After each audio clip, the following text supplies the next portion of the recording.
आज हम लोग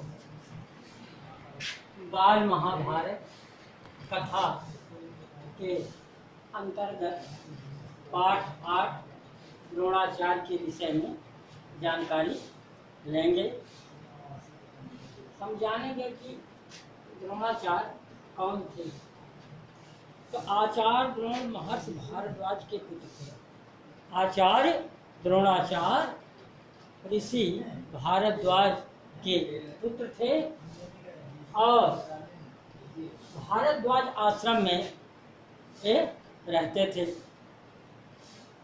और पांचाल नरेश का पुत्र द्रुपद भी द्रोण के साथ ही भारद्वाज आश्रम में शिक्षा पा रहा था।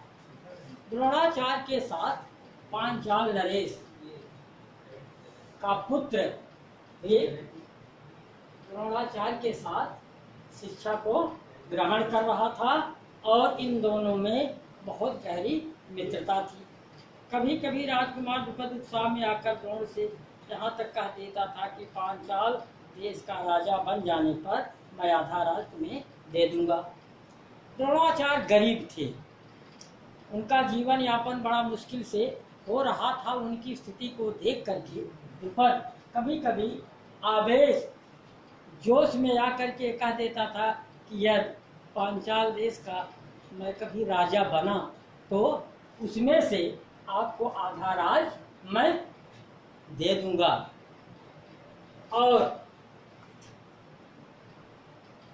एक दिन किसी ने बता दिया कि परशुराम जी अपने संपत्ति को लोगों में दान कर रहे थे। तो ये तो गरीब थे ही, द्रोणाचार्य कुछ धन पाने की लालसा से परशुराम जी के यहाँ पधारे कि कुछ मिल जाएगा।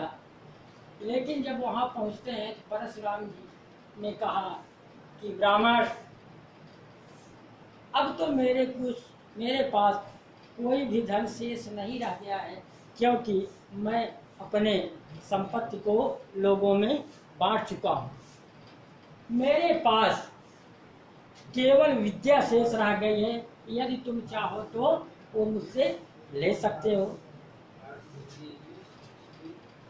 तो आचार्य द्रोण ने कहा, गुरुवर, अस्त्र शस्त्र चलाने की विद्या ही मुझे दे दीजिए।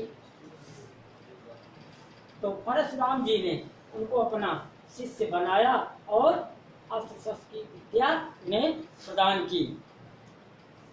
काफी समय बीत जाने पर जब पांचाल नरेश की मृत्यु हो गई, उनका पुत्र द्रुपद राजगद्दी पर बैठा तो द्रोणाचार्य की खुशियों का ठिकाना ना रहा।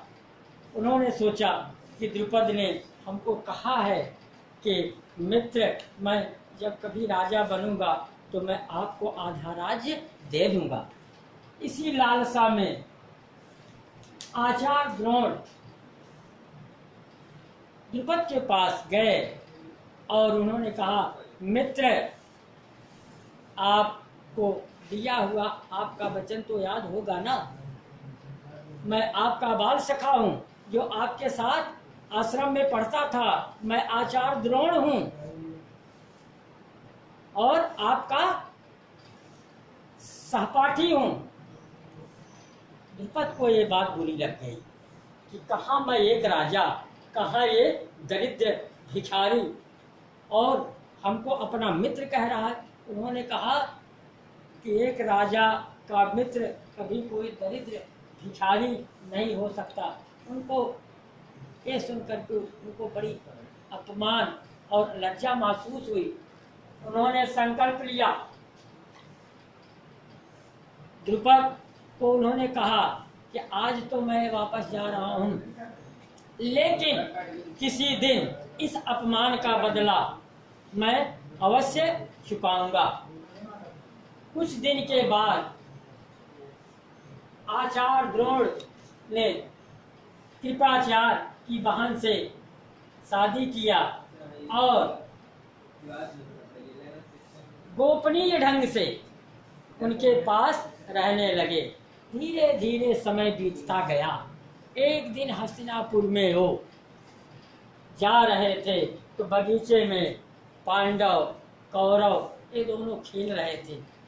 खेलते खेलते उनकी गेंद एक कुएं में जाकर के गिर पड़ी। पांडव और कौरव बहुत कोशिश कर रहे थे कि गेंद कैसे निकाली जाए, परेशान थे। आचार्य द्रोण ये सब चीज देख रहे थे। उन्होंने कहा कि राजकुमारों, यदि आप लोगों की इच्छा हो तो मैं आप लोगों की गेंद को निकाल सकता हूं। राजकुमार साहस तैयार हो गए। द्रोणाचार्य ने धनुष बाण को उठाया और सींग उठा करके कुएं में मार दिया और एक एक सींग करते हुए कुएं में वो डालते गए और गेंद को निकाल दिया। इससे पांडव बहुत खुश हो गए।